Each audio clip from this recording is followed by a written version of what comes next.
Hello viewers, আজকে যে মুভির গল্প বলবো তার নাম হচ্ছে আকেলে হাম আকেলে তুম। এটা একটা হিন্দি ভাষার হৃদয় ছোঁয়া পারিবারিক সিনেমার গল্প। তবে চলুন জেনে আসা যাক এই মুভির পুরো গল্পটা।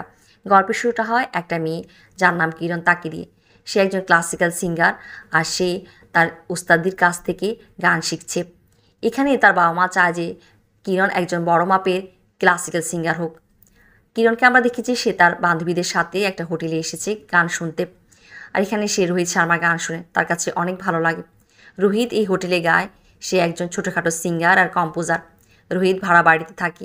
মাঝে মধ্যে তার টাকার অভাব পড়ে যায়, আর তখন তাকে তার মহল্লার দোকানদার আর অন্যদের কাছ থেকে ধার নিতে হয়। এভাবেই তার জীবন কাটছে। এখানে কিরণ যে কিনা রোহিতের সাথে দেখা করে, সে রোহিতের কাছ থেকে আধুনিক গান শিখতে চায়, আর রোহিতও রাজি হয়। এভাবেই তাদের দুজনের পথ চলা শুরু। আর গান শেখাতে গিয়ে রোহিত আর কিরণের মাঝে ভালোবাসা হয়ে যায়। রোহিত কিরণকে বিয়ে করতে চায়, তবে কিরণ রোহিতকে বলছে যে সে জীবনে কিছু করতে চায়, একজন বড় সিঙ্গার হতে চায়। আর রোহিতও বলে যে তারও এমনই একটা স্বপ্ন। তবে কেননা তারা দুজন মিলিয়ে তাদের স্বপ্নটা পূরণ করবে। কিরণ রোহিতকে তার বাসায় নিয়ে আসে। এখানে তার বাবা যখন জানতে পারে যে রোহিত হোটেলে গায়, তিনি রোহিতকে অপমান করে আর রোহিত চলে যায়। তবে কিরণ তার বাবা মাকে বলছে যে সে রোহিতকেই বিয়ে করবে। আর আমরা দেখি যে কিরণ এখানে রোহিতকে গিয়ে বিয়ে করে ফেলে। রোহিত কিরণকে তার বাসায় নিয়ে আসে। এভাবেই তাদের বিবাহিত জীবন শুরু হয়। কিরণ ঘর সংসারের কাজে ব্যস্ত হয়ে পড়ে, আর সে ক্যারিয়ারে সময় দিতে পারে না। ওদিকে রোহিত যে কিনা তার ক্যারিয়ার নিয়ে ব্যস্ত, তবে সেও বড় মাপের সফলতা পায় না। আর এখানে আমরা দেখি যে কিরণ প্রেগনেন্ট হয়, আর তার কোল জুড়ে আসে তাদের ছেলে সুনীল। বেশ কটা বছর কেটে যায়। আর এখানে কিরণ যে কিনা তার জীবন নিয়ে নারাজ যে সে তার ক্যারিয়ারে কিছুই করতে পারেনি। সে এমনকি তার গান প্র্যাকটিস করারও সময় পায় না ঘর সংসারের কাজ করতে গিয়ে। আর এই কথাগুলো সে তার প্রতিবেশী ফরিদাকে বলছে।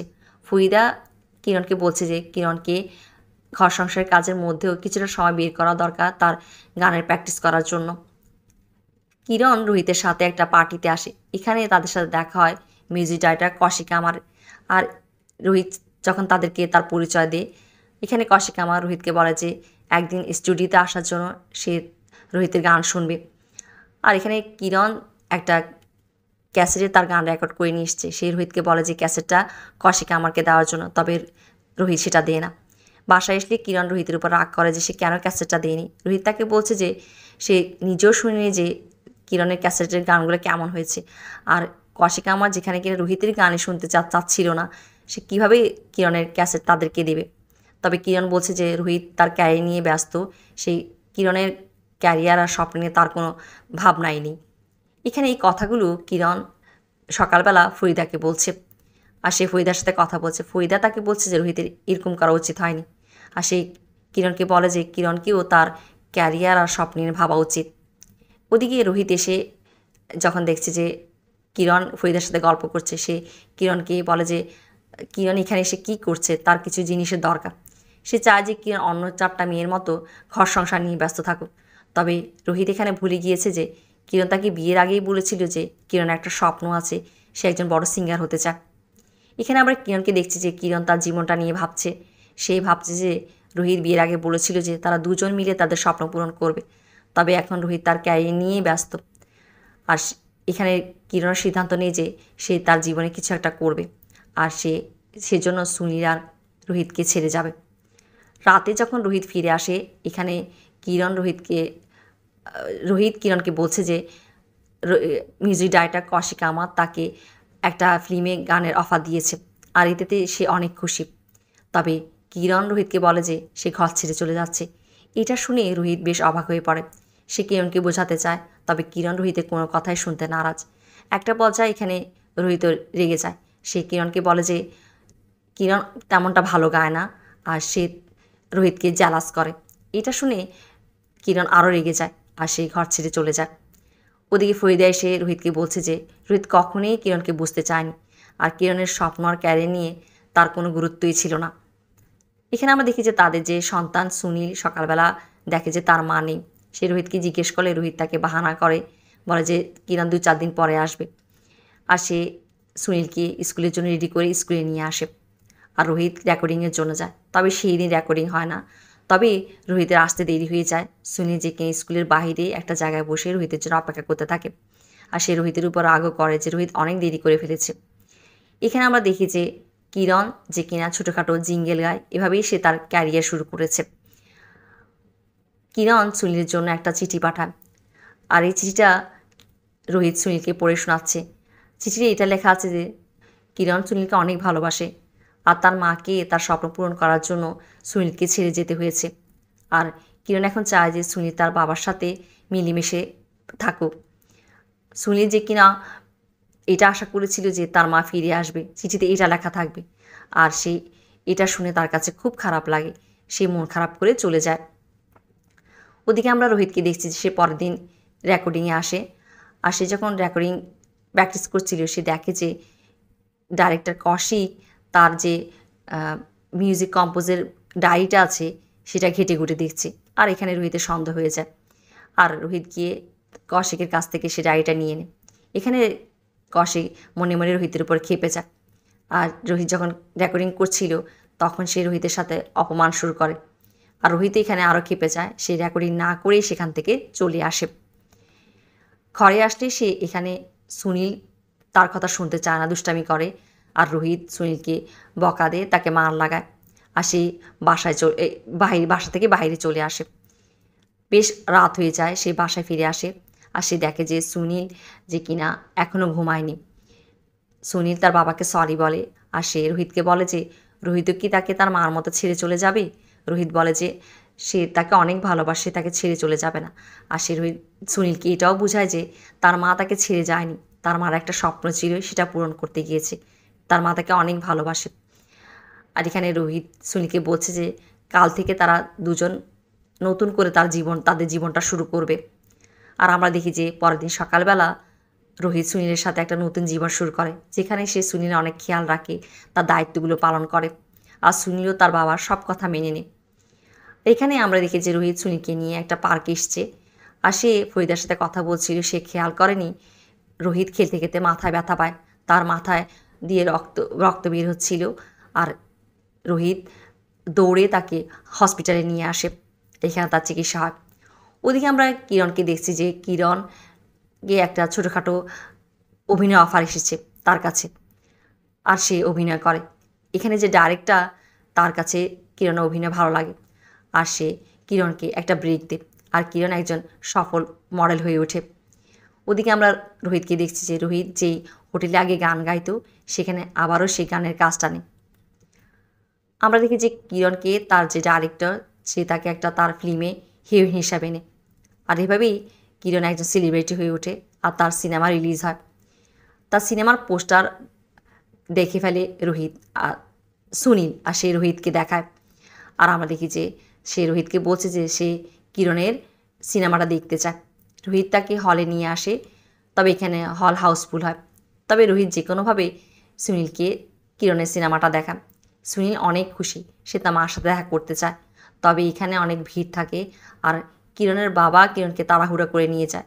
সুনীল তার মার সাথে দেখা করতে পারে না, তার মন খারাপ হয়, তবে এখানে রোহিত তাকে বোঝাচ্ছে যে তার মা একজন স্টার হয়ে গেছে, এখন তার মাকে সুনীলকে দূর থেকেই দেখতে হবে, এভাবেই সে সুনীলকে বুঝ দেয়। কিরণ পরের দিন সকালবেলায় রোহিত আর সুনীল যখন স্কুলে আসে দেখা করতে আসে, সুনীল স্কুলে চলে যায়, সে রোহিতের সাথে কথা বলতে চায়, তবে এখানে তার বেশ কিছু ফ্যান চলে আসে, আর কিরণ রোহিতের সাথে কথা বলতে পারে না, সে চলে যায়। এভাবেই আমরা দেখি যে রোহিত আর কিরণ দুজনেই দুজনকে নিয়ে ভাবতে থাকে। কিরণ যে কিনা রোহিত আর সুনীলকে দূর থেকে দেখতে থাকে আর তাদেরকে মিস করে, তবে সে তাদের কাছে আসে না। এদিকে আমরা দেখি যে রোহিতের কাছে একটা মিউজিক ডাইরেক্টরের কাছ থেকে অফার এসেছে গান গাওয়ার আর কম্পোজ করার, সে অনেক খুশি, আর তার কাছে কিরণের ড্রাইভার একটা চিঠি নিয়ে এসছে। রোহিতের কাছে কিরণ চিঠিতে এটা লিখেছে যে সুনীলের জন্মদিন পরের দিন, আর সে সুনীলের জন্য একটা বার্থডে পার্টি রেখেছে, সে চায় যে সুনীল আর রোহিত তারা দুজন ওই পার্টিতে আসুক। আর আমরা দেখি যে রোহিত সুনীলকে নিয়ে পার্টিতে যায়। সুনীল পার্টি দেখে অনেক খুশি, তারা এখানে বার্থডে কেক কাটে, আর রোহিত সুনীল আর কিরণ যখন কথা বলছিল তখন সুনীল তার মাকে তার মাথাতে যে ব্যথা পেয়েছে সেটা দেখায়, তবে রোহিত বলছে যে তার অবহেলার কারণেই সুনীল ব্যথা পেয়েছে, আর তার দৃষ্টিশক্তিও যেতে পারত। এখানে এই পার্টিতে রোহিত জানতে পারে যে কিরণের কারণে সে তার গানের অফারটা পেয়েছে। তবে সে কিরণের উপর রাগ করে। তবে কিরণ তাকে বোঝায় যে কিরণ তার ওয়াইফ, সে তাকে সাহায্য করতে চেয়েছে, তাতে কি হয়েছে। তবে রোহিত বলছে যে সে তার নিজের যোগ্যতা কিছু করতে চায়। আর এখানে সে অনেক রেগেও যায়। আর একটা পর্যায়ে সে কিরণকে এটাও বলে ফেলে যে সে চায় না যে কিরণ তার সাথে আর সুনীলের সাথে দেখা করুক। আর সে এটা বলে চলে যায়। আমরা দেখি যে সকালবেলা সে বাসায় দেখতে পায় যে সুনীল তার বার্থডেতে পাওয়া গিফটগুলো নিয়ে খেলছে। আর সে রোহিতকে এটাও বলে যে সুনীলের যে একটা শখ ছিল যে তার একটা ব্যাটারিওয়ালা গাড়ি হবে, সেটা কিরণ বলেছে তাকে কিনে দেবে।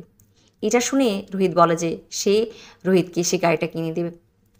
আর আমরা দেখি যে রোহিত তার হোটেলের মালিককে কাছে এসে কথাটা বলে আর বলে যে তাকে 5,000 টাকা দেওয়ার জন্য। তবে এখানে তার হোটেলের মালিক রোহিতকে অপমান করতে শুরু করে। আর একটা পর্যায়ে রোহিত তার কাছ থেকে জোর জবরদস্তি করে 5,000 টাকা নিতে চায়। আর এখানে অন্যান্য লোকেরা এসে তাকে ধরে ফেলে আর তাকে পুলিশ থানায় দেওয়া হয়। ওদিকে আমরা দেখেছি যে সুনীল যে কিনা রাতে তার বাবার জন্য অপেক্ষা করছে যে তার বাবা গিফট নিয়ে আসবে। রোহিত আসে, সুনীল তার বাবার কাছে যায়। তবে এখানে রোহিত যে কিনা অনেক ভেঙে পড়েছে, সে সুনীলকে সরি বলে। আর সুনীল তার বাবার অবস্থা দেখে সেও কাঁদতে শুরু করে। সে তার বাবাকে বলে যে তার গাড়ির দরকার নেই। আর সে তার বাবাকে সান্ত্বনা দেয়। এভাবেই তারা দুজন বেশ ইমোশনাল হয়ে পড়ে। আমরা দেখি যে কিরণ রোহিতকে ডেকে পাঠিয়েছে। সে রোহিতকে বলে যে সে সে সুনীলের কাস্টাডি চায়। আর এখানে আমরা দেখি যে রোহিত রাগ করে। তবে কিরণ বলে যে সে আদালতে যাবে। সে রোহিতের কাছে লিগেল নোটিশ পাঠায়, রোহিতের কাছ থেকে তালাক চায় আর সুনীলের কাস্টাডি চায়। রোহিতও সুনীলকে হারাতে চায় না। আর সে উকিলের কাছে আসে। উকিল তাকে বলছে যে কিরণ মা, আর সে একজন অর্থনৈতিকভাবে স্বাবলম্বী মা, সেই এই কেসটা জিতবে। তবে রোহিত এই কেসটা লড়তে চায়। আর এখানে টাকার প্রয়োজন। আর আমরা দেখি যে রোহিত তার কম্পোজ করা গানগুলো খুব কম দামি ওই যে মিউজিক ডাইরেক্টর কৌশিক আমা তাদের কাছে বেচে দেয় আর টাকার বন্দোবস্ত করে। আর এখানে আমরা দেখি যে আদালতে কেসটা আসে। এখানে কিরণের যে উকিল বুজবল আদালতে এটা প্রমাণ করতে চায় যে রোহিত একজন ভালো বাবা নয়, আর সে সুনীলের দায়িত্ব পালন করতে পারবে না। আর এখানে তারা তাদের প্রতিবেশী ফরিদা আর তাদের দোকানদার মুনজাতকে নিয়ে আসে। তবে তারা দুজনই এখানে আদালতে বলছে যে রোহিত অনেক বদলে গিয়েছে, সে এখন সুনীলের অনেক খেয়াল রাখে, তার দায়িত্ব পালন করে, সে অনেক দায়িত্ববান হয়েছে। আর মুনজাত এটাও বলে যে সুনীলকে পাওয়ার জন্য, এই কেসটা লড়ার জন্য রোহিত তার কম্পোজ করা গানগুলো খুব কম দামে বেচে দিয়েছে। এটা শুনে কিরণের কাছে অনেক খারাপ লাগে। তবে এখানে কিরণ যে কিনা আদালতে বলছে যে কোন পরিস্থিতিতে সে সুনীল আর রোহিতকে ছেড়েছে। সে বলে যে তার একটা স্বপ্ন ছিল, তবে রোহিত তার স্বপ্নকেগুলোকে গুরুত্ব দেয়নি, এই জন্যই তাকে রোহিত আর সুনীলকে ছেড়ে চলে আসতে হয়েছে। আর ওদিকে রোহিত আদালতে বলছে যে কিরণ যাওয়ার পর সে সুনীলের সাথে একটা আলাদা সম্পর্ক গড়েছে, সে সুনীলকে সময় দিয়েছে, তার কথাগুলি শুনেছে।